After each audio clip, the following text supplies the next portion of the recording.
Hello,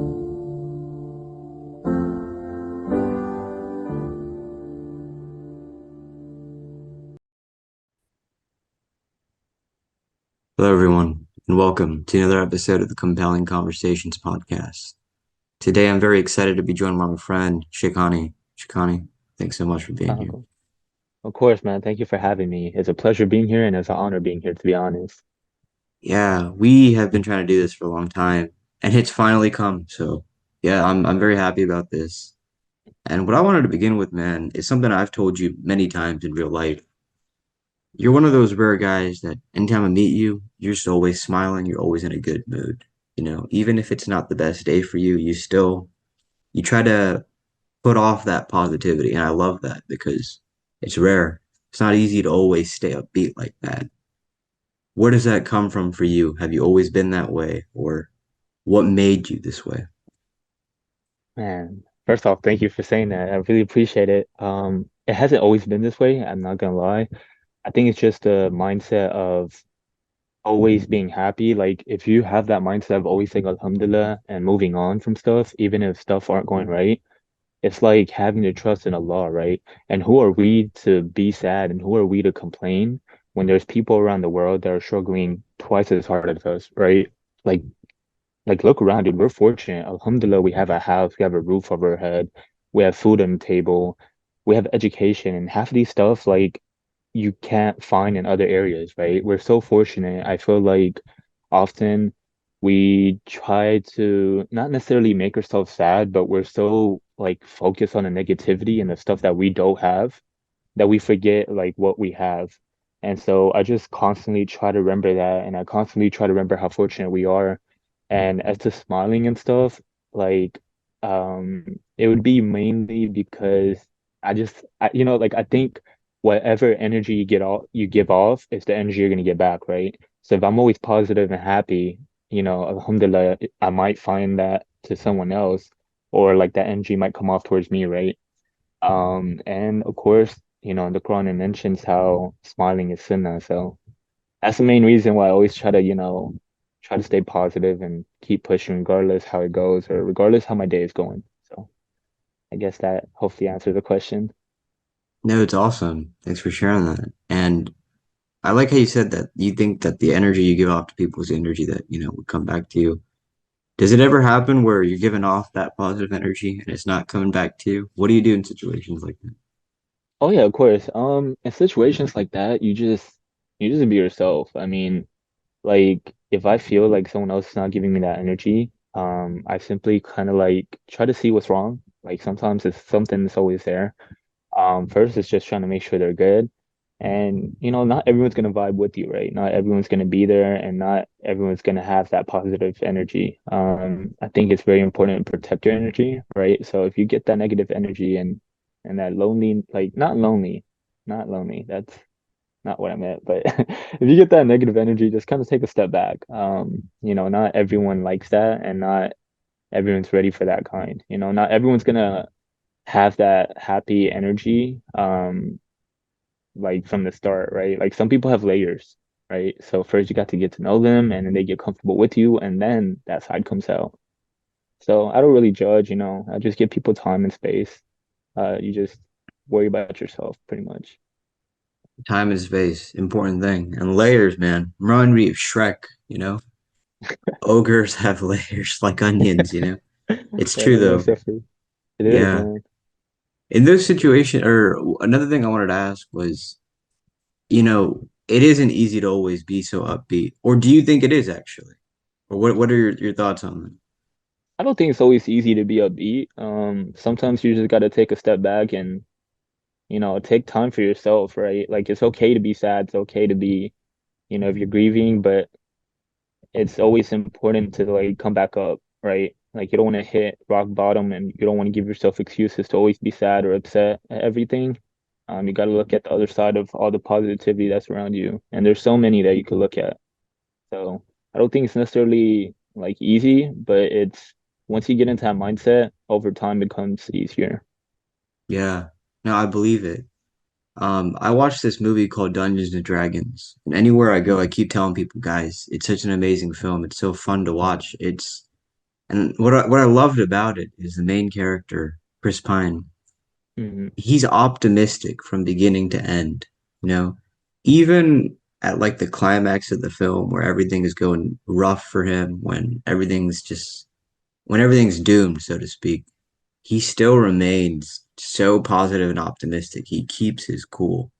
And I loved that because I haven't seen that sort of optimism exemplified in a film before.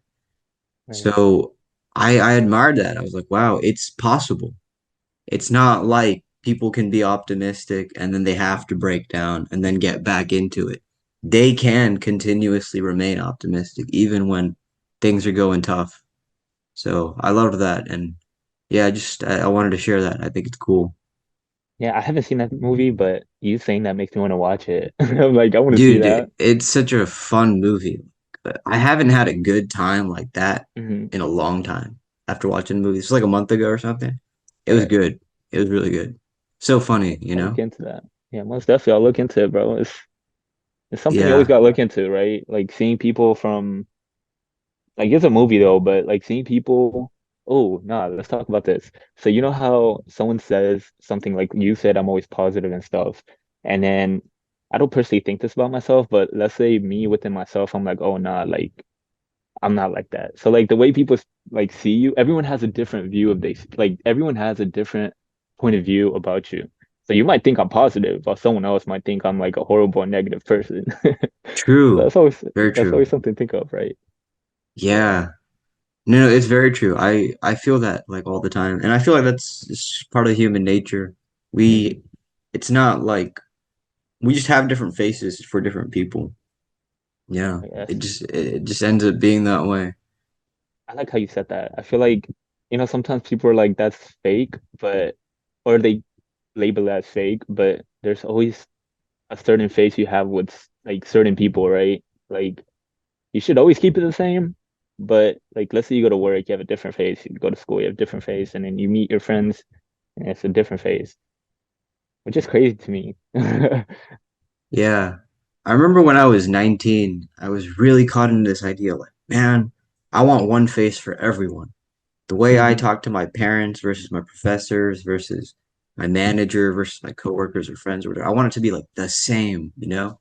I thought that that was true authenticity. But over time, I've come to realize no, like the real authenticity is yes, you have different faces for different people, different situations, because every person requires a unique experience, and you can only give that person the authentic version, and it's gonna be different from someone else. Might be similar with between certain people, but it's always gonna be different, and that's the authentic version. It's also, to add on to that, it's also what they know about you, right? Something that your friend knows about you might be different than your parents know about you, right? How much they know about you. Yeah, they've seen you growing up, but are you comfortable enough to tell them everything? Like, do they know what you're doing at school? Do they know what you're going through, right? They might not see that face. While your friends or your brother, sibling, whatever, they might see that, or you might be able to share that with them. So I feel like it's also like based on what they know about you and the knowledge or like the extent of knowledge they have about you. Wow, excellent point, man. For some reason, that's Yeah. just making me think about secrets. Um, Ooh. like just different people in your life have different secrets of you, don't you think? And you have different secrets from different people. You have any Yeah, thoughts on yeah. that? Yeah, no, I think that's very important. To like a certain extent, I feel like it builds it builds relationship. Like if someone knows, like the more you know about someone, the more closer you get to them, right? So once like you become to a point of relationship where they feel comfortable sharing that with you, that's when you know like you have correctly bonded. And that's when you know your friendship or your brotherhood, whatever it may be, it's gonna like go further. And I think that's very important. Yeah. Another What thing are is your like sometimes those, yeah, go ahead. Mm. Oh no, I was gonna say, what are your thoughts about it? Like, what do you think about it? Well, something that came to my mind was sometimes you have friendships or relationships with different people that get Mhm. cut off or they just kind of dry out and end, but those secrets remain entombed with them, you know, and it's like, wow, Oh, it's somewhere out there. A part of me is yeah. out there somewhere. And sometimes I regret that because um they have this version of me that's not there anymore. and a version that I don't like want to associate myself with, or like have outgrown that person. And knowing that they still know like those small facts about me and we don't talk, or we don't see each other as often, or we're not like close at all, right? It kind of like, why did I tell this person this? Or oh, I wish I didn't say this, I wish I didn't share this. I wish I didn't share this. Because it's, I don't know, like once you tell someone something and then like they just have a certain point of view from what they know about you. Like I mentioned earlier, right? Like if they know that all about you and you change as a person, you often hear, "Oh, you changed," right?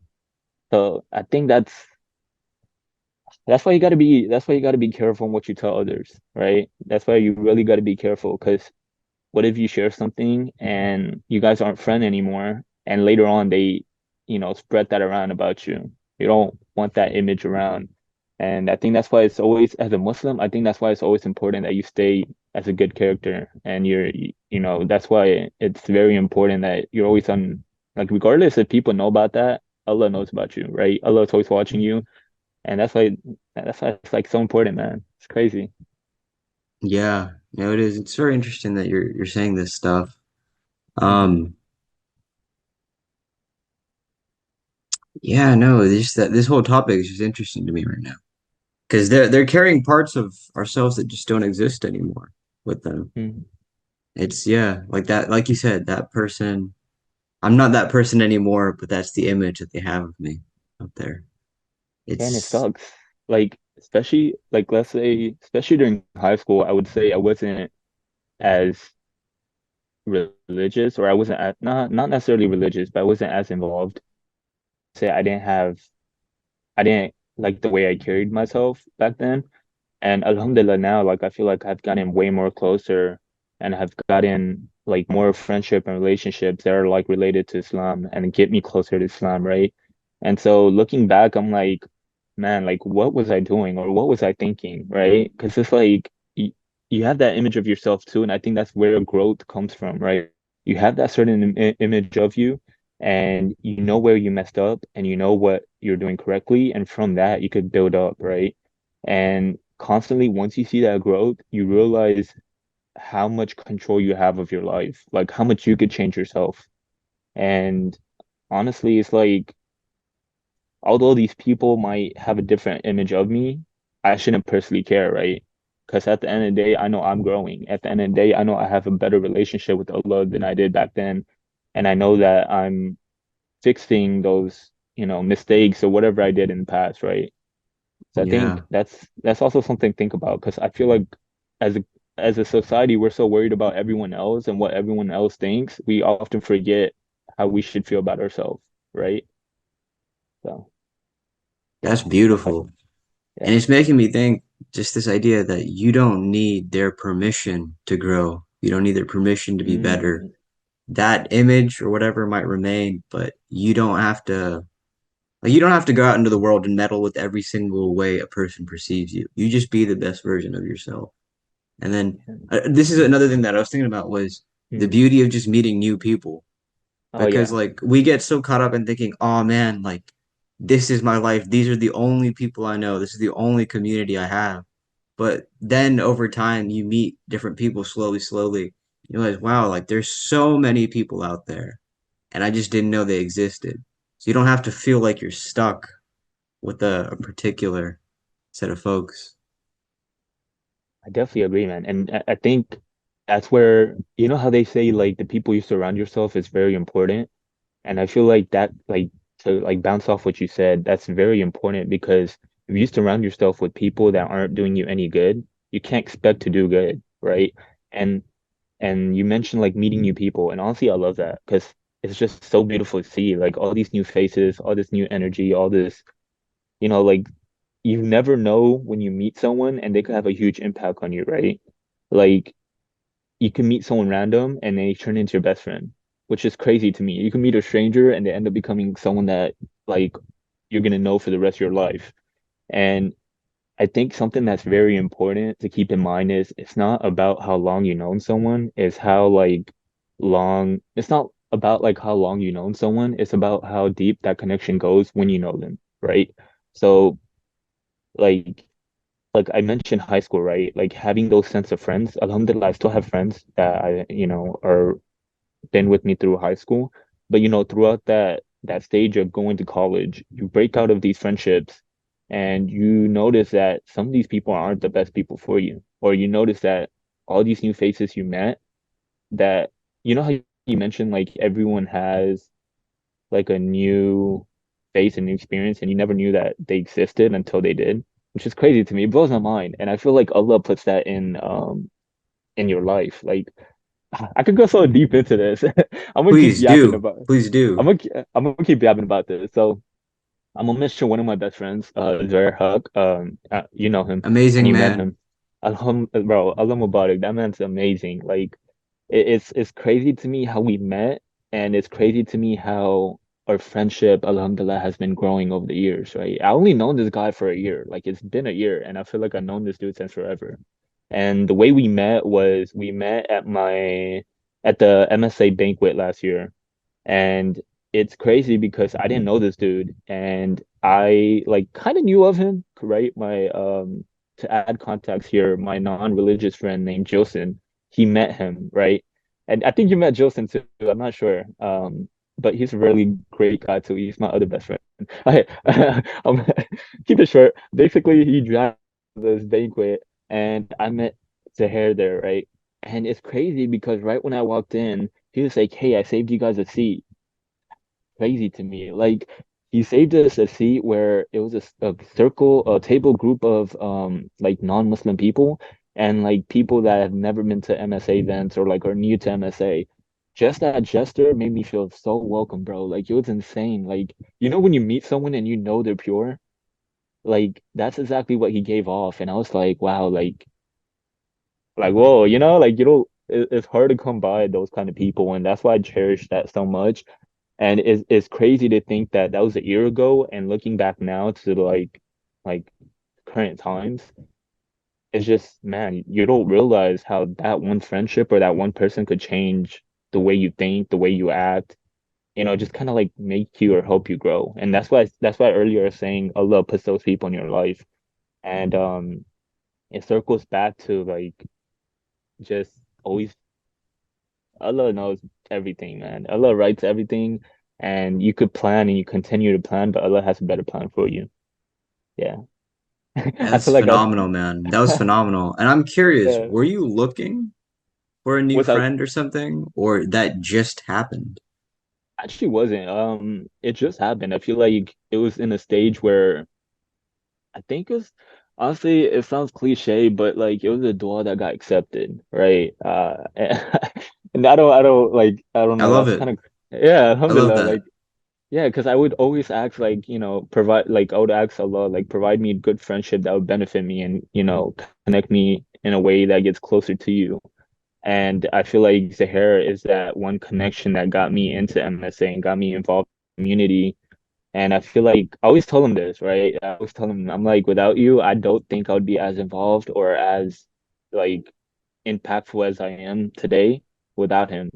And yeah, man, like I think that's very important. That's why I mentioned like making sure you have a group of friends that are often gonna like push you to be better or often gonna like remind you like what's important, what's not important.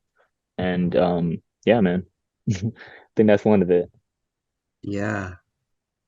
No, I love that. Thank you so much for sharing. And I think it's interesting because that banquet that you're talking about, I do remember seeing you. I didn't know you, but I remember seeing you. And Okay. it's wild that here you are now, episode 101. Like this is you here. It's like, whoa, I like know it. you just don't know.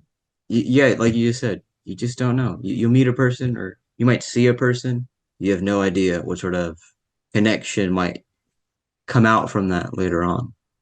I'm telling you, it's like a map with like bullet points, right? And you're like connecting them one by one. And it's insane because it's like who knew like I would come to this banquet and then a year later I'm like one of the officers or like who knew I'd be so involved in a group called MSA, which like in the beginning I remember like I always wanted to be a part of MSA, but I always had that thought in the back of my head like fit in or what if they expect me to be like religious and I don't meet that like expectation, right?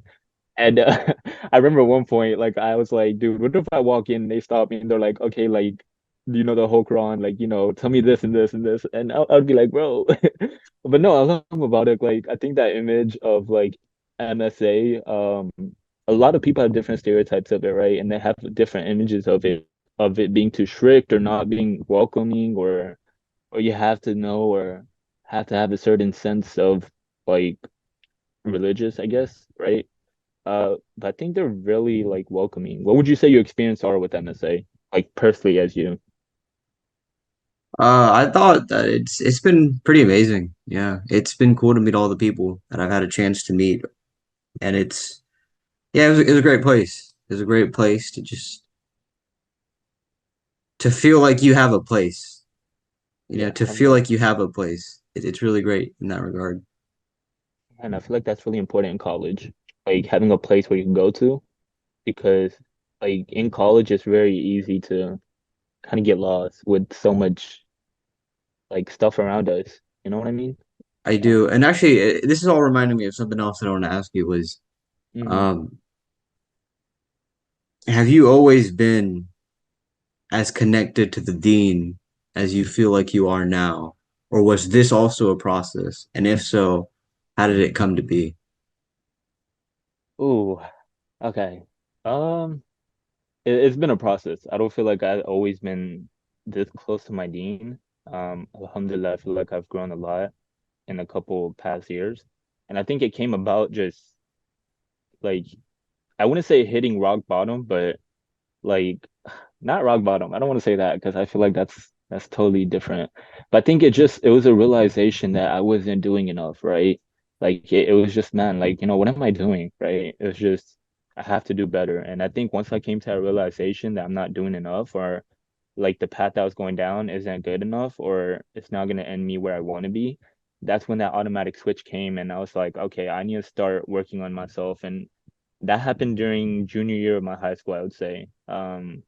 And that's when I was like really focused on myself and within where I wanted to be. So I started applying to internships. I started like making sure I was really focused on school. And I think that's when COVID hit around. Yeah.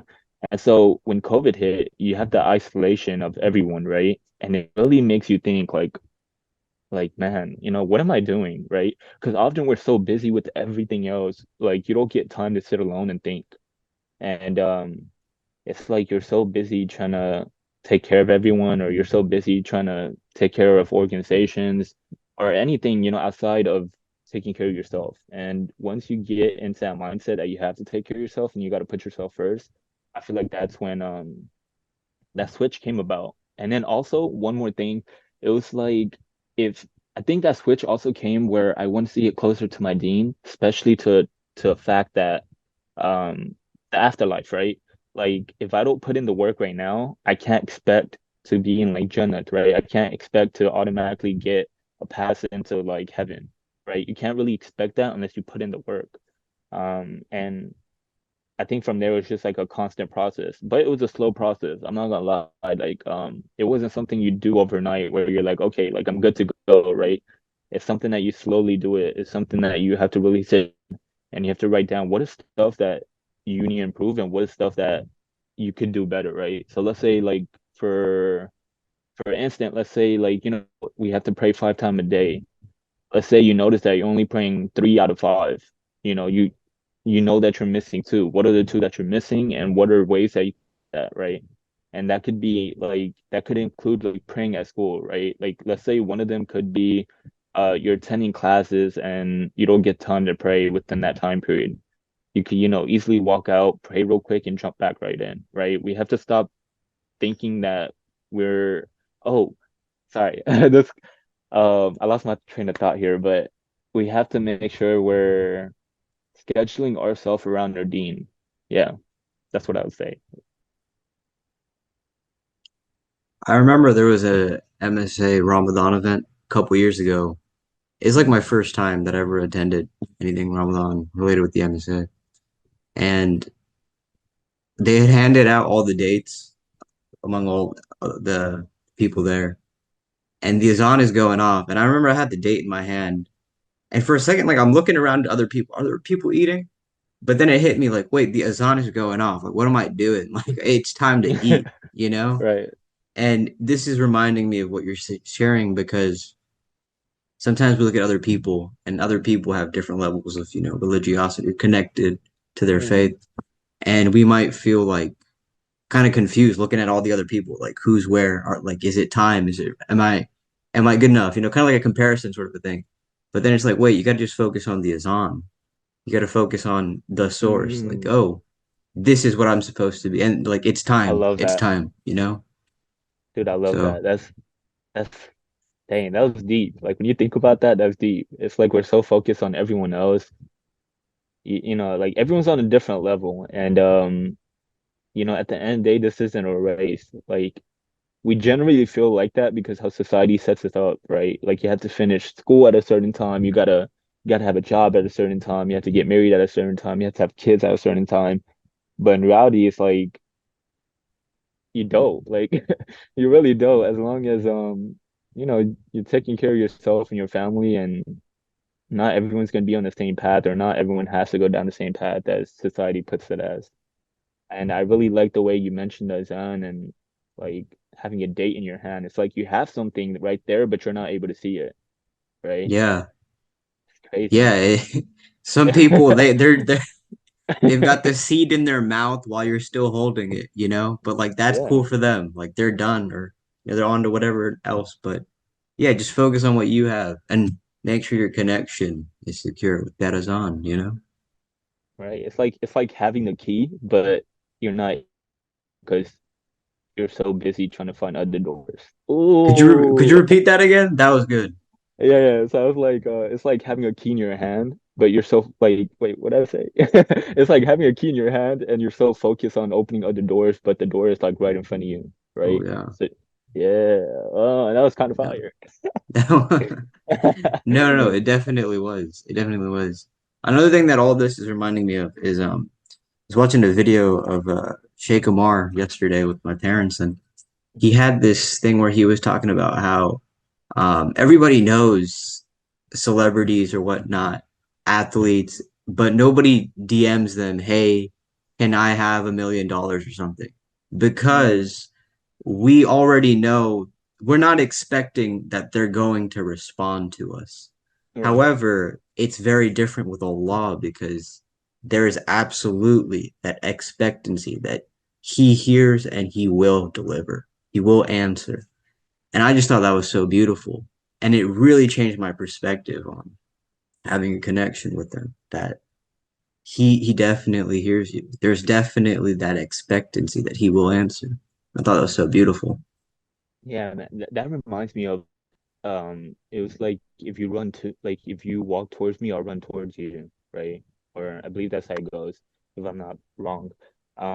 And I think it goes, right? It's like you mentioned celebrities, and sometimes we're so lost of trying to chase people that aren't going to give us something back that we forget our provider, right? And Allah always listens and He always hears. Like I could testify to that. And it's like if, but then also on top of that, like He always listens, right? And He's always merciful. But like I mentioned earlier, you got to put in that work, right? Like we can make that dua, but if you're not putting that work in, then you can't expect it, right? But Allah will always listen to you, and He'll always provide ways that are best for you, right? You can make a dua that you want something, but Allah knows it's not good for you. So He might not give it to you, or He might make you wait for it. And you don't realize that, or you don't realize what's good and bad for you until like you go down, right? And it connects back to it. Yeah, it's also making me think of patience. The path to patience isn't perfect. Mm. Do you have any experience on that? He said path on patience, like, Yeah, like you said that whole idea about waiting. oh, waiting, yeah. I feel So like, yeah, yeah.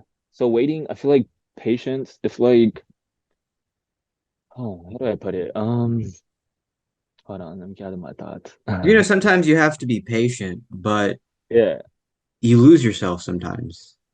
And then the reality, like there comes a moment of clarity where like, wait, what am I doing? I have to be patient again. I have to know what I'm up to. I have to watch over myself in a way. Yeah, I think to tie that back to, it's like Ramzan, bro. I feel like Ramzan really teaches you the importance of patience. If you're not if you're not willing to, be patient, then you can't really you have to be patient. That's like point period like blank, bro. You have to be patient within yourself and others, right? You can't always expect everyone to be on their best, and you can't always expect yourself to be best. So that patient comes in, and you have to make sure that you give yourself time, whether that's to heal, right? Whether that's to, whatever you're going through, you have to make sure you give your time, you give yourself time. And I think that's where it comes in as well. It's like making sure that you give enough time for yourself and others. And that patient is where it comes. I feel like I'm repeating the same thing, but you get what I mean. I do. Yeah. Patience, I always think about that, man. Patience. It's Hmm. such an interesting concept, you know? But we're coming like close to an end. I always Oh ask yeah. my guests, do you have any closing thoughts? Anything that you felt like you wanted to say, we didn't get a chance to, or something on your mind that you wanted to express? Yeah, one thing, dude, whenever I'm around you, I feel like you have a really calm energy. And like every time I meet you, it's like I always get I have to have some nice quotes ready. Dude, this one time, this reminds me when we were at the Ramzan tent, I think it was last year, and I said something, and you pull your notebook out and you start writing. And that was like, I was like, bro, that's freaking amazing. I think that's beautiful, man. And I really, really love the way that, said my internet was unstable, but I really love the way that you actually sit down and you listen to people and you write down how you feel and you make it into like a thought process, right? And I really love that about you. You make sure you listen and you jot down what you think and you reflect back on it, right? And I don't know, that made me feel really special. I just want to say that. No, thank you, man. I appreciate you saying that. And I remember I remember that time. That was a really good time. We took a selfie that day. I remember. That's Yeah, cool. yeah, yeah. Yeah, I have it somewhere on my Yeah. phone. Yeah, me Yeah. too. It was a Um, really good conversation too. it Yeah. And then even was. Yeah. yeah, every time I have a conversation with you, it's beautiful, man. It's just it makes me think about life. Like No, thank it you. makes me slow down and I'm like, I have to really think about life. No, I love that, man. And I would say likewise. I would say likewise. Honestly, like I'm very glad I met you. As I've said, you just have a sort of positivity that I don't see very commonly among people. And I love it especially because it's so Muslim. It's like Oh, that's like the Muslim type of image that I want to see like people have that I would like to have as well, because I love about it. it's not easy, but you managed to do that and I think it's really cool. It's like, wow, Appreciate that that, guy, bro. he's so enthusiastic to see me. He's so like happy. He's serving. That's awesome. It's important, Man, man. It's important. it is. It is. It's truly important to let others know that you love them. I love you, bro, for the sake of Allah. I just want to say that. Hey, likewise. Yeah, bro. It's like you always gotta, you never know when you're gonna see them last. So it's important to have that good impact while you have time. No, absolutely. It's very true. Um, yeah, yeah. I'm trying to think. Yeah, that's about it. All right, you got any other So, questions? do you? Do I? Nah, Yeah. bro, I'm chilling. I Okay. do not. No, no, actually, I do. How's your Ramzan going? Oh, yeah, good question. Dude, it's been really nice, Alhamdulillah, so far. It's been really nice. What about you? Alhamdulillah, bro. I cannot complain. I feel like it always comes around when you need it the most, I would say. Yeah. I've actually Alhamdulillah. noticed last year I wasn't really feeling it. But the Hmm. year before that I was really feeling it. And now, alhamdulillah, I'm feeling it as well. It's Yeah, interesting. Like it's kind of like a yeah, roller man. coaster? That's life, man. That's That definitely is life. life. That is life. Yes. Yeah, bro. Inshallah, I hope that Allah makes this Ramzan beneficial for you, and I hope that, you feel it within yourself. Um, and yeah, man, I really appreciate you letting me being on this, and I'm sorry if I yapped about, I don't know, whatever. Hey, there's no such thing as yapping. I loved this. I love that you expressed what you had to feel here. So thank Yeah, you, man. But yeah, I of wish the course. same for you, man. I wish the same for you. Shekhani, it was honestly a beautiful conversation. I appreciate your time, man. And I suppose until next time, eh? All Inshallah. right. All right, man. Jazakallah khair for having me, Islam. Long song.